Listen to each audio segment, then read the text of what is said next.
Hello friends, my name is Shayla and today I am here to film another video for you. This is one that I've been wanting to film for a couple of weeks. Finally got a few minutes to film it, so let's go ahead and dive right in. So I have 6 books that I really want to get to before the end of the year. So this is my list of accountability to get these read by December 31st of 2019. So let's go ahead and dive right in. This is just books. When it comes to manga, I have plans to try to get my whole TBR read by the end of the year because I don't have a big physical TBR. So I would love to start 2020 fresh so that I can focus on reading more prose as well in 2020. But that's to come in yearly goals videos coming up in December. So let's just dive right into what I want to get read by the end of the year. So first up is the book that has been on my TBR the longest, which is Theft of Swords, Volume 1 of Rhaeria Revelations. And I have no excuse for not having picked this up yet. It's 2 books in one, so it will take me a little bit of time to read it, but I have no excuse for not having read this yet. All of my friends who have read it have loved it. They all encourage me to read it, so it's just time for this to happen. So that is my plan. This is like top priority to get read by 2020 because I refuse to have it on my TBR any longer. If I don't read it by the end of the year, I am unhulling it. Next, we have Dragon Watch Master of the Phantom Isle by Brendan Mull. This is the 3rd book in the Dragon Watch series, which is the sequel series to the Fablehaven series. So you can either say it's Dragon Watch Book 3 or Fablehaven Book 8. I am really looking forward to this installment. Connor O'Brien and I had talked for a minute about buddy reading this one. So I'm going to have to touch base with him and see if he still wants to. But I am looking forward to finally diving into this one. I've had it on my shelf since it came out, really. And I really want to get this read because I really enjoy the Dragon Watch books when I read them. And the Fablehaven series in general, I think they are a really fun, underrated middle grade in a lot of ways.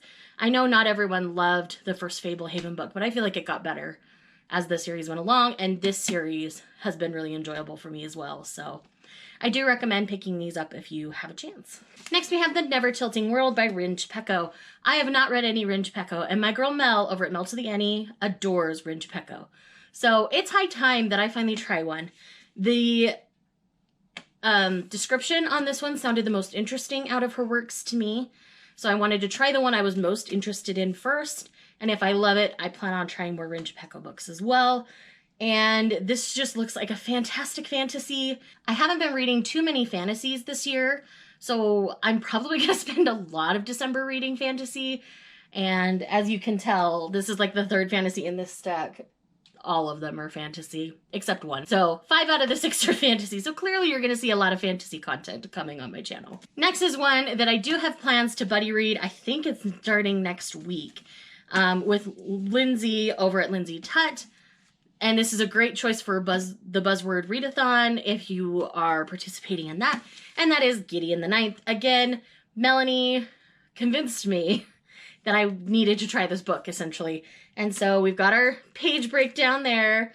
We're really excited to be getting to this. This is Necromancers in Space. I believe there's some LGBT rep in this as well. As I haven't read it, I'm not going to speak for it, but this is high on my list, and I know that a lot of people, this has been one of their favorite reads of the year, but I've also heard mixed things. So we will see how I feel about it. I'm hoping at a bare minimum a 3, but I think it's probably going to be more like a 4 if I'm honest. Maybe even a 5. I don't know. I won't know until I get into it, and I did get the beautiful edition with the black sprayed edges. Next, we have The Guinevere Deception by Kirsten White. This is a lot shorter than I was expecting it to be, so I do want to get this read before the end of the year. I have really come to love Kirsten White's writing. I loved the Conqueror Saga. I loved the writing in The Dark Descent of Elizabeth Frankenstein. I was just a little horrified. So clearly the writing is good. But this is one that I love Arthurian legends. I don't read enough Arthurian style stories. So this is one that I was really interested in because I know the author well and enjoy her work. And it's not as long as I thought it was going to be. So unless they have Bible thin pages, it doesn't look like it. But I am looking forward to this. And I believe it's the first in a series. So hopefully, like the Conqueror Saga, each book will get a little longer. So I'm really looking forward to diving into this. And then last but not least on this list is The Starless Sea by Erin Morgenstern. I adore The Night Circus. I've read it twice since I started my channel. I really enjoy it. And so I want to see what her sophomore novel looks like. I've heard good but mixed things about this one. I haven't heard any like, oh my gosh, it's the worst book ever kind of reviews, so that's hopeful. And I am really genuinely looking forward to this one. This one is a bit longer, closer to 500 pages, where not a lot of those are, or if they are, they're a bind up. So I am really looking forward to getting into this one. As I said, I love Erin Morgenstern's writing, and she just has this way of sweeping you away into whatever world she creates. And so I'm very much looking forward to seeing if that happens in this novel. From what I've heard, it does, and that makes me really happy because I just want to be swept away for a minute. So friends, those are the 6 books that I'm hoping to get to by the end of the year. If you want to buddy read any of these with me, let me know in the comments down below. I think Lindsay and I have plans to buddy read some of them, but these are my priorities for the end of the year. But yes, I'm always down for a good buddy read. I tend to break it down to about 50 pages a day when I'm doing a buddy read, so just know that going into a buddy read with me. And yeah, so that's the plan, guys. I hope you enjoyed this video. Let me know in the comments down below what books or manga, if you only read manga, you're hoping to get to by the end of the year, and I will see you guys in the next one. Bye.